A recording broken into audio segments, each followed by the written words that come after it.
use of the technology serves to assure his inclusion in the world at large. Our hope is that this symposium will spur all of us to think how we may use technology to not only help young children with disabilities learn and grow, but also to expand their view of their world and their place in it. Thank you, and let's begin.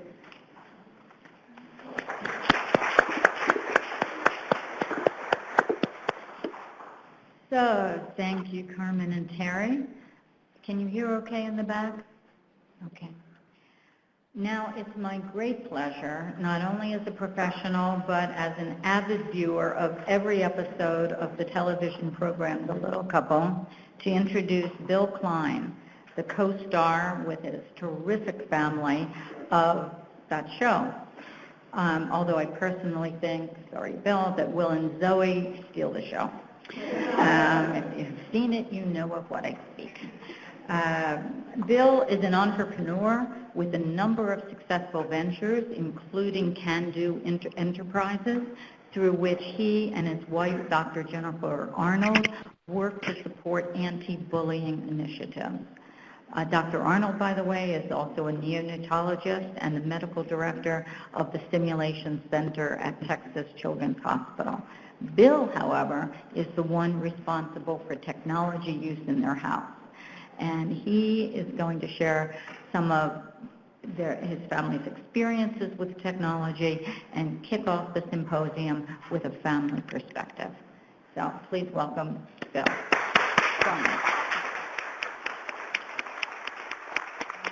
Thank you very much. No, I think I'm all set. Oh, that's right. Wow. Yeah, I feel like I wear a microphone every day, so this is kind of normal for me. Not normal for most. I don't recommend it.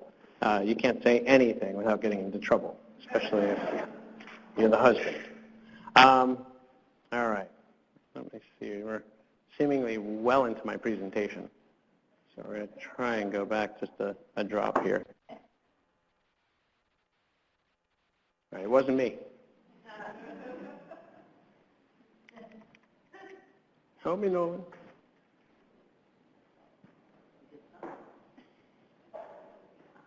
Okay, let's see if that works. Uh-oh. Okay, so I'm a parent, one of two in our family, the lesser intelligent one, so you got the bottom of the barrel today, and I apologize for that. But together, my wife and I are parents to two children, Will and Zoe. Will is about to turn 7, and Zoe just recently had her 5th birthday. My wife, as some of you know, is a neonatologist at Texas Children's Hospital. She's a board-certified pediatrician as well. She's medical director at the Simulation Center, and her business card unfolds. It's got so many letters behind it. But she is the Wonder Woman in our band here. We started out, I guess about 9 years ago when we got married. And just before, we had a discussion, a rather frank, serious discussion, about what we wanted to do when it came to starting a family. It was a big question in our minds. Being a little person, I have a type of dwarfism called spondyloepiphyseal dysplasia, which is a big mouthful.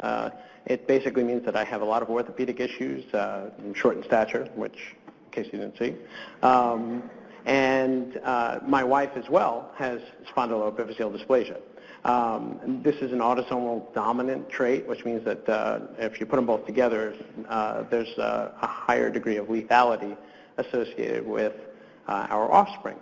So not to bore you with Biology 101, but we didn't necessarily enjoy those odds of 25% failure with or morbidity. But we did have a discussion about how we wanted to build a family. We knew that we wanted to build a family, and that was the first part. We got past that. So we arrived at the point where we said, well, if we want to incorporate adoption into our family. So we need to do something there.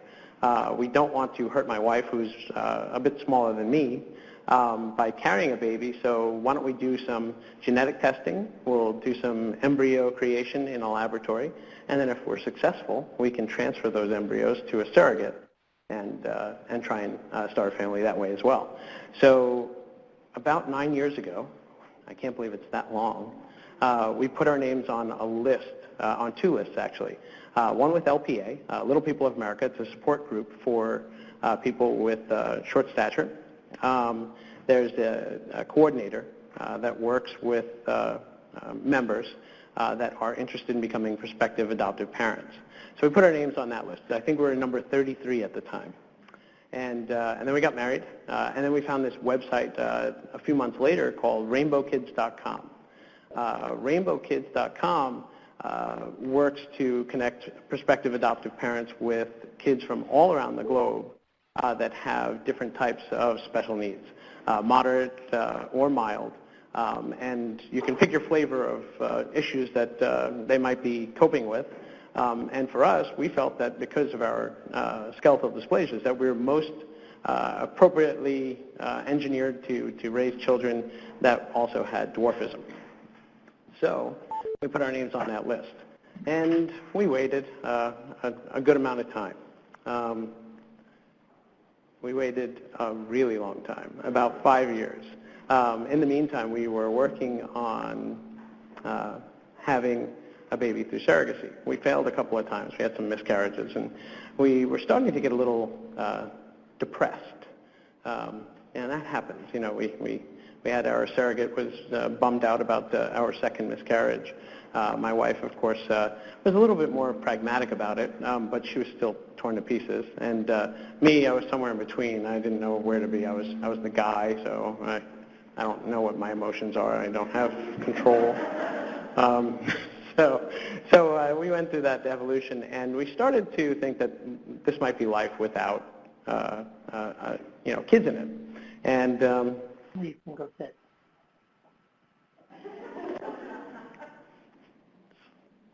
Next slide, maybe. And then the phone rang. I know, suspense. So the phone rang, and it was a call from Rainbow Kids. Rainbow Kids gave us a call, said, guys, you're not going to believe this. There's this cute kid. He's in China. He's about 2 years old at the time, has achondroplasia, needs a loving home. This would be a perfect match. But you need to get your act together. Do you have your home study? Do you have all your paperwork? And I was like, what do you mean? So I ran out the door, and then I came back and said, okay, I'll wait until tomorrow because it's 9 o'clock at night. And we were super excited. We started the process. We went through that process of collecting all of our paperwork, calling all of our family members and saying, hey, can we do background checks on you? And the government's really interested in what you do for a living. And we got permission. We got all of our paperwork, and we had it all assembled. We stapled it and sent it off to China. And then within days, we got another phone call.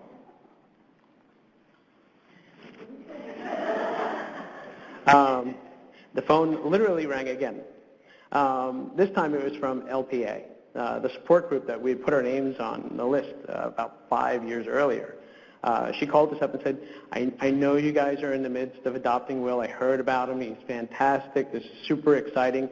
And you're probably going to say no because you'd have to be out of your minds to pursue another adoption simultaneously. But your name's up on the list, so what do you want to do? And then she sent the picture. Exactly. Her eyes were bigger than the rest of her body. We became enamored immediately, and of course we couldn't say no. Little girl in Mumbai left in the orphanage less than a week old, and she was 9 months at the time that we had heard. I don't know how old this picture is, but it's somewhere between maybe 6 and 9. So we have our 2 kids in process. We thankfully, it was kind of goofy. I had done all this paperwork for my son, and I had gotten duplicates of everything. And I don't know why I did that, because it costs money, and that's not like me. But I did. I got 2 copies of every single document. They have to be apostilled and all that fun stuff, and certified by the foreign governing body. So I had this big stack of documents from China, and then I had a big stack of copies. And they said, well, you know, the law is changing in India in July, and it's June 28th. Is there any chance you could get something to us so we can get your name on her file so that things don't change, because we're afraid that she'll be gone forever? I said, well, it's funny you ask, because I'll FedEx it to you for tomorrow. And she, you know, started crying. That was our adoption agency based out of Georgia that were blown away by the fact that we could actually make this thing mobilize. So we were parents, almost. We had our paperwork being shuffled around. We were getting phone calls from the Indian government, from the Chinese government, from the USCIS, the wonderful folks at USCIS, for anybody that knows people in USCIS. And while we were doing that, we came to the conclusion that we don't know what we're doing as parents, and this might actually all come together really quickly. So we should probably figure out how to take on the role of a parent of not an infant that we can learn from the ground up, but of an adoptive child that is coming from a foreign country, probably doesn't know much of the language, might have other medical issues other than the ones that we were signing on for. And we had no experience. So we went to Texas Children's Hospital. I knew somebody there. And so we got our foot in the door pretty easily. We went to their international center, which basically works to help adoptive parents prepare themselves and their family and their house and everything else for what might lie ahead when you go through the adoption process. So we started with a pre-adoption consultation, which I think some of this stuff actually made it to television too. And in that consultation, they talk about the tools that you can use to assess your child while you're on your trip. So, you know, understand where they're at developmentally, you know, from an emotional, behavioral perspective, you know, what are you going to need to do? How are you going to deal with simple things like eating and food and travel and all that fun stuff? They also talk to you about the psychological issues related to institutionalization, which for my son in Hohat, it was hundreds of kids that were up for adoption. And for my daughter in India, she was in an orphanage that was on Jail Road. Used to be a jail, and it was also a women's shelter for women that were abused in Mumbai. So to say that they might have some challenges related to their institutionalization probably doesn't say enough. As far as the post-adoption stuff, looking at the laboratory results, checking to make sure that things like titers were actually there, that the vaccinations that were provided were not just, you know, saline. Things like that we needed to go through. We had to have a developmental psychologist take a look at both kids to see how they were from a psychological perspective and see what we could do to encourage them and foster their growth. But of course, we also use Google. We Googled a lot, like everybody does. And you know, one of the things that we wanted to do before we went to China was figure out what age we might be able to bring along. Number one, because I heard that a lot of kids need something in front of them to keep themselves occupied when you're on a 12-hour flight home from Beijing. And so that was some of the impetus for finding things to engage William. But we also wanted to figure out what we could bring with us that might bridge the gap between the two of us. He didn't speak any English. We didn't know what he understood, English or Mandarin. And so we downloaded a couple of apps after trial and error. I got to play with some kids' apps, things like ABC Mouse and endless alphabet, and some writing tools that were fun little apps that we could play with that didn't have ads popping up every 3 seconds, and seemed kind of engaging for a 38-year-old, so probably will occupy him. You know, but I'm just a big kid, so I kind of maybe some transference there. But when we first brought Will home, he had just had his 3rd birthday. We had him for 2 weeks after his third birthday as his gotcha day. He was born in Inner Mongolia, in Hohat. His first 8 months of life, he was in a big institution.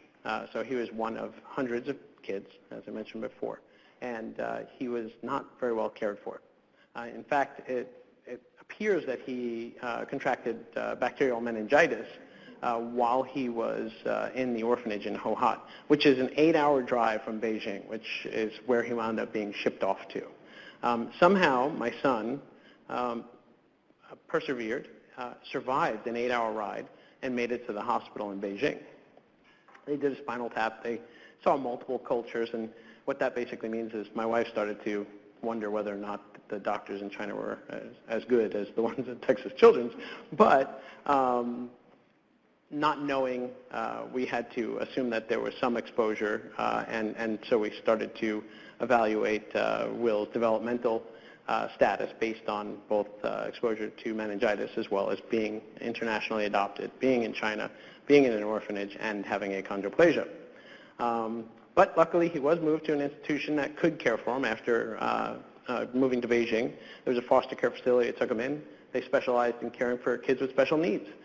So he was one of 50 kids in this institution that were cared for by a U.S.-based couple that went to China back in the 80s, started this facility, and have enlisted a lot of Chinese caregivers to help out.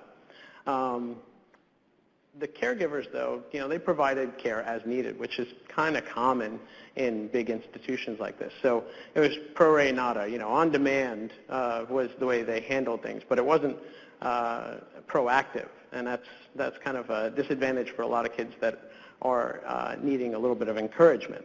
And so we could see that this was where a child that was left in the corner of a playroom would be left in the corner of a playroom for as long as it was convenient for the caregiver that was responsible for that child.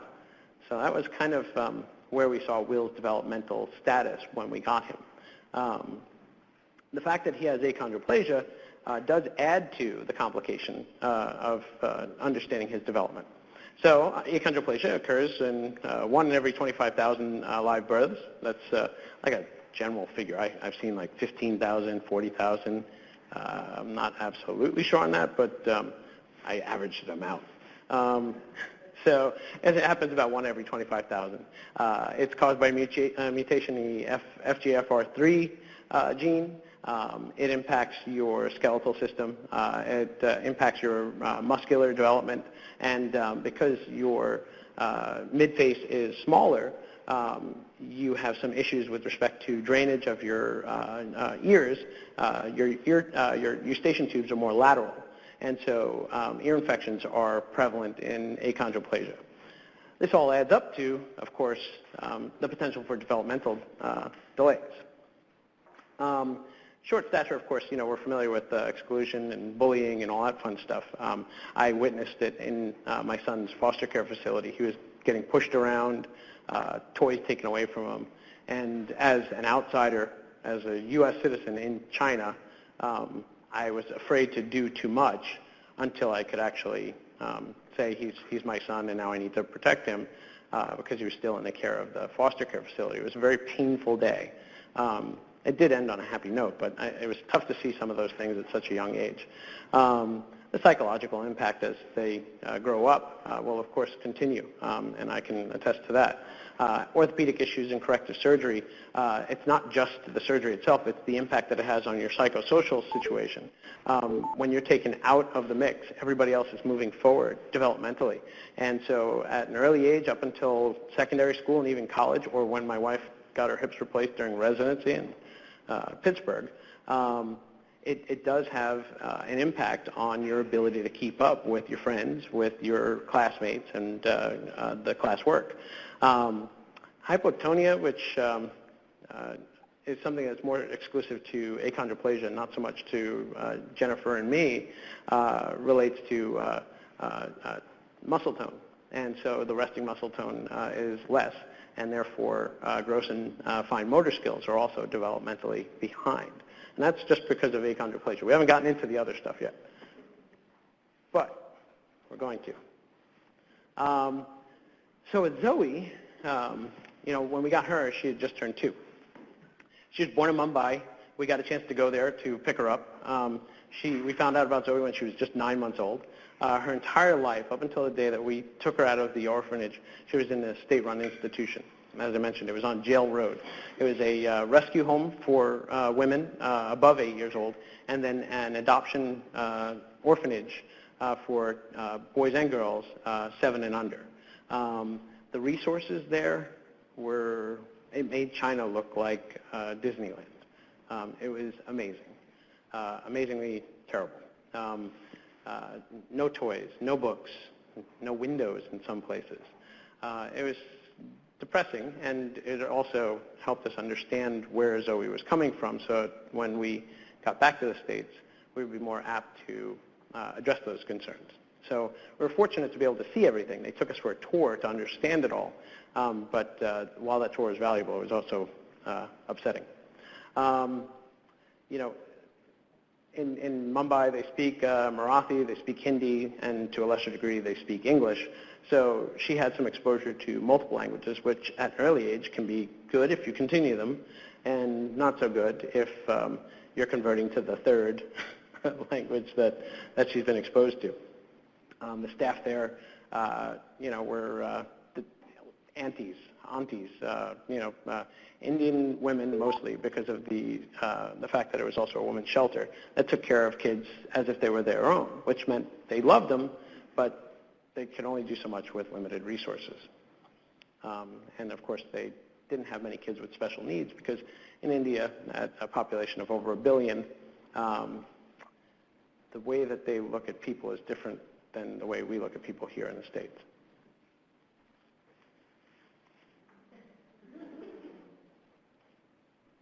So, due to Zoe's size, she was underweight and shorter than the average little person. I mean, significantly. 2.5 standard deviations for the statistical geeks in the audience, below that of an average woman with achondroplasia at 2 years old. So she was teeny tiny. When we got her, she was 23 3/4 inches tall, and she was 15 pounds. She was skinny, she was malnourished, all the things that you hear about. The caregivers treated her like an infant too, and you could tell with both my kids, they have a little bit of a flat back to their head because they were left on their back for a long time, for a long period of time. And so you could tell that there was a lack of engagement. She was treated like an infant and basically fed, cleaned, and put to bed. And so we knew some of that when we brought Zoe home, and we knew that there was going to be some issues with respect to attachment as well as her achondroplasia. So a little bit about international adoption, attachment issues related to institutionalization, the fact that you wall off yourself from other people, you protect everything that you have. That goes along with eating issues, eating disorders, and the fact that you protect everything that's in your possession. You hear stories about children hiding food, doing the chipmunk, where they store it in their cheeks, all that sort of stuff. And with Zoe and with Will, we saw some of those things. Attachment more with Zoe than with Will, but we're prepared for both. I'm thankful that we got Will first because he was a little bit easier from a transition perspective. And so when we got Zoe, we were more able to focus on her.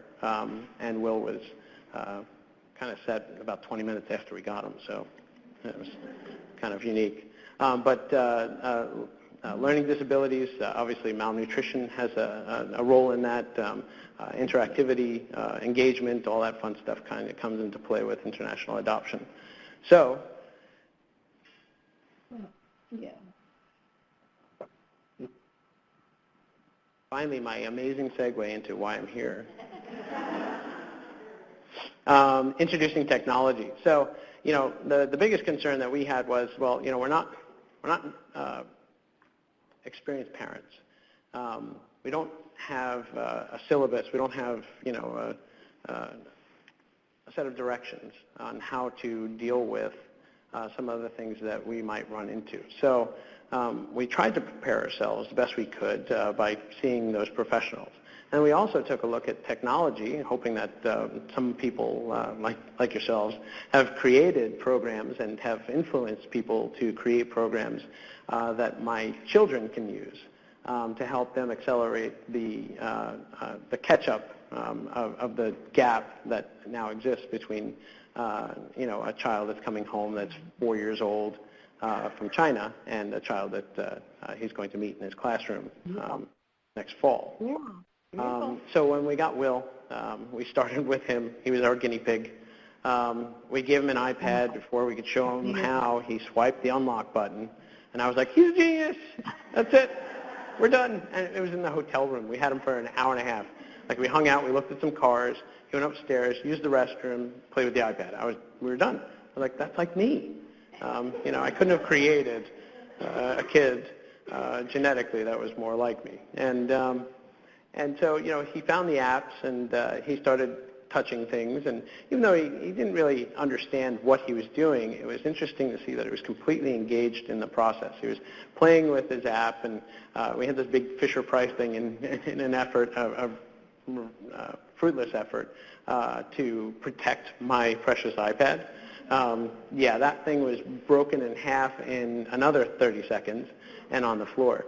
So we did introduce an interactive alphabet application called Endless Alphabet, which was, if you guys have ever seen it, it's fantastic for kids that have virtually no experience with the English language, like William.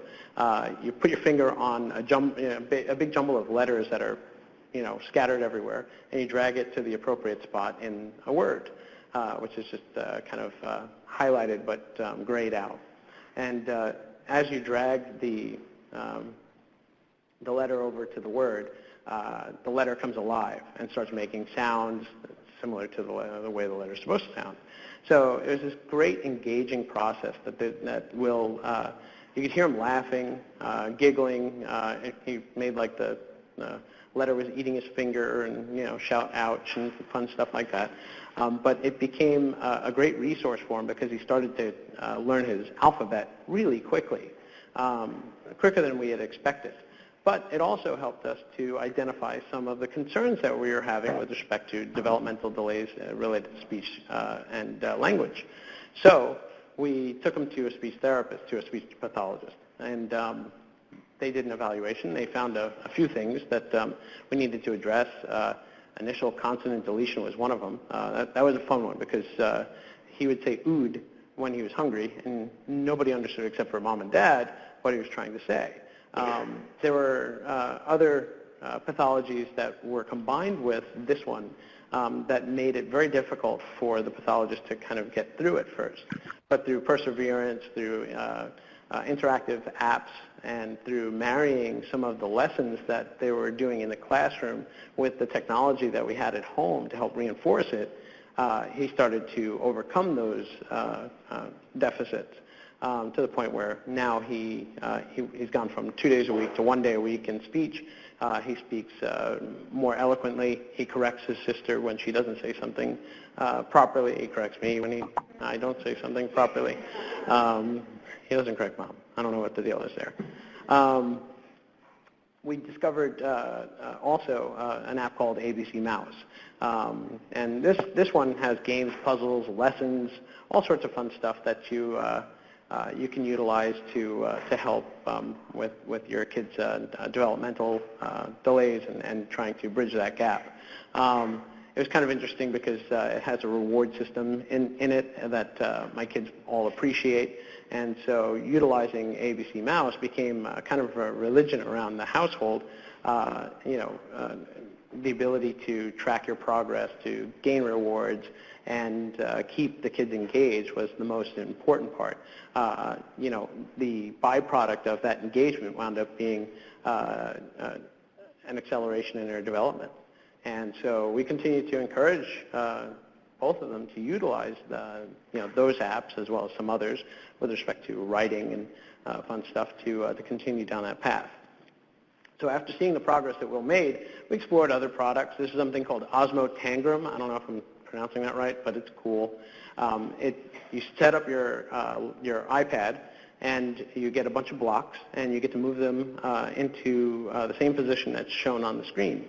And it allows you to understand spatial arrangement and some out-of-the-box sort of thinking. So, we got that product, and it helped with Will's motor skill development as well as with Zoe's. So in taking a look at that, as well as with the other specific assistive devices and technologies that were more tangential to education. So for instance, Will's ability to pay attention in class had to do with more non-tech related things, but they were talking about technology. They were talking about lesson plans that they were executing in his classroom in kindergarten and first grade, and he wasn't able to pay attention. And these are more along the lines of the ADA type of reasonable accommodations that are made, but we realized that they were starting to also keep him back. So we introduced some tech to help him keep up in situations where he wasn't able to utilize the chalkboard or be able to work at the same pace as the other kids. So we started to employ all these other types of devices, and we became more and more aware of the fact that employing these things brought value to their development. So present day Will, he's got a laptop. He's rocking Lenovo. He's also got his iPad Mini too, I think, and he did break the one that I gave him in China. But today he signs in on his own. He uses his birthday as his code. So for all you hackers out there, that's his sign in, is his birthday. And he still uses all the apps that we've been working with. He's now working on using Microsoft Word so that he can type his letters in and just see them pop up on the screen, and start to appreciate being able to create sentences through a digital format. We're still using writing apps as well, so he's working on his penmanship and control, which is fantastic. And of course, he's just as happy as the day we met him. So with Zoe, we gave Zoe that same iPad about 6 months after we brought Will home, without the Fisher-Price case, because that was just a waste. Within a minute, we realized that we needed to purchase another iPad. Sharing not working there. Yeah. So that was supposed to be for Zoe, but it was Will that was dominating. He was showing it to her. But she took to the iPad just as quickly, if not quicker than Will did. Using Endless Alphabet and the ABC Mouse product was fantastic. They started recognizing letters and starting to formulate words. It also helped us to identify, once again, some speech deficits that we needed to address through speech therapy. So utilizing these products weren't just an on-the-side educational tool, but also helping us to identify issues that we needed some other intervention to help them continue to make progress and catch up to their classmates.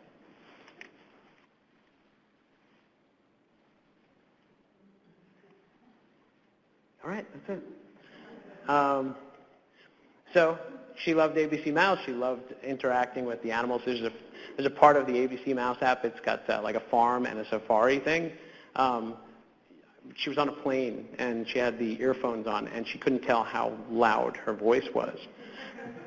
But everybody else could, yeah.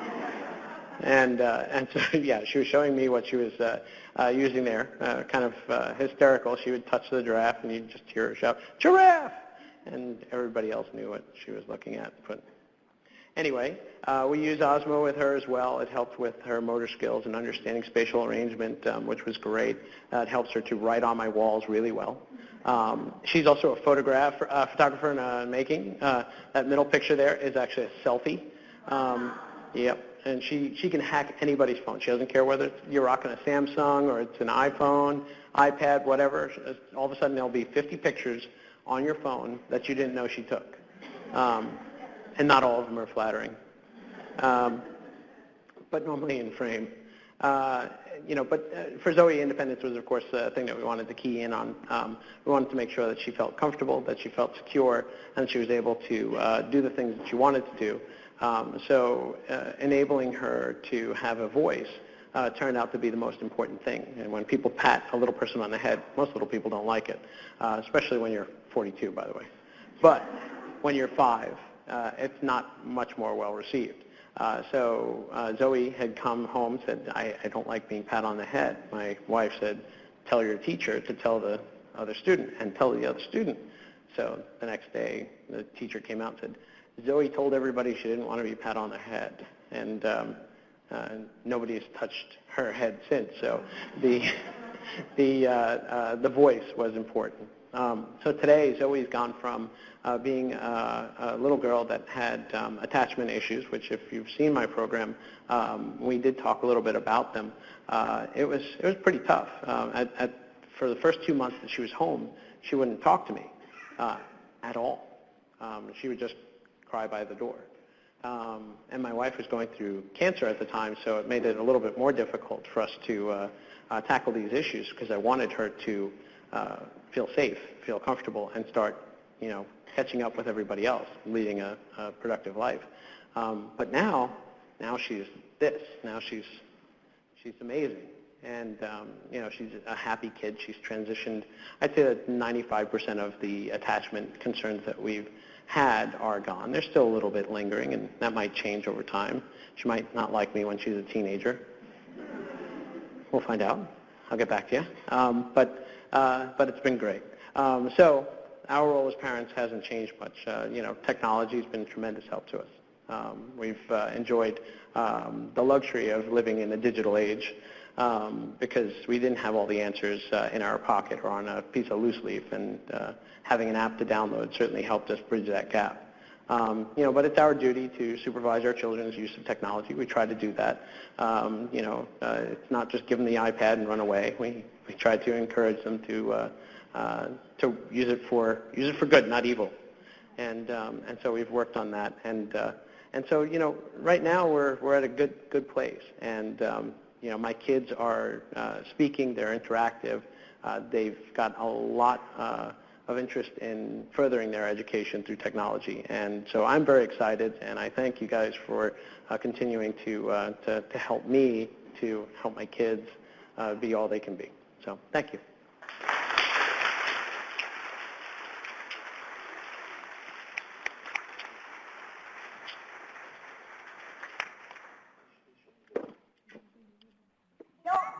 We love you.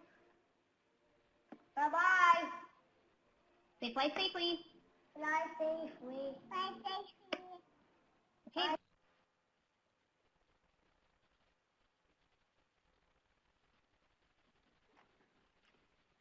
Okay, thank you so much, Bill. Bill will be joining Sumistrat later on the Family Perspective panel. So those of you who know and adore Sumistrat, who's really a giant in the field, know that you may or may not hear any more from Bill. So, but they'll be together. Now I want to introduce Bridget Gillermini. Bridget's the director of Pacer Center's Simon Technology Center in Minneapolis, Minnesota. Pacer Center is an organizational partner with FHI 360, along with American Institutes for Research and Adirondack Accessibility in operating CTD. So today, Bridget is going to take us through 3 hands-on activities prior to each of the panel. For those of you participating remotely, all of the materials that we'll be using have been posted online, so hopefully you'll have no problem accessing them both today and in the future. Bridget? Thank you, Jackie. So in your packet, and for our folks online, they should be posted online, are on the right-hand side as you're looking at it, 3 activities. And so the one I want you to pull out now is the activity called Get Them Talking. And so this activity is about introducing augmentative alternative communication and a very rich vocabulary to children at a young age. So the first board, and these activities for you all too is available. We can make it available electronically, so if you'd like to use it as an activity with your staff, that would be an idea. But activity board 1 is a board made up of nouns. And so what I'd like you to do is partner up with a friend or a neighbor and see what kinds of things you can say. One of you use the board, and one of you use your speech. What kinds of things you can say using just nouns. And then give yourself a little bit of time to have that conversation. For our folks online, you can take a look and see how many things you can say using just a noun board. Then switch to the second board. And the second board is a board that's made up of what we call core vocabulary. And these are the words that are most commonly used. These were picked from the first, I believe, about 26 words that toddlers use. And so see what kinds of things you can say then with that board. And you should have a much more rich conversation using the second board. But go ahead and have that experience before we move into the panel. And so I'll introduce each activity as we do it. Have fun.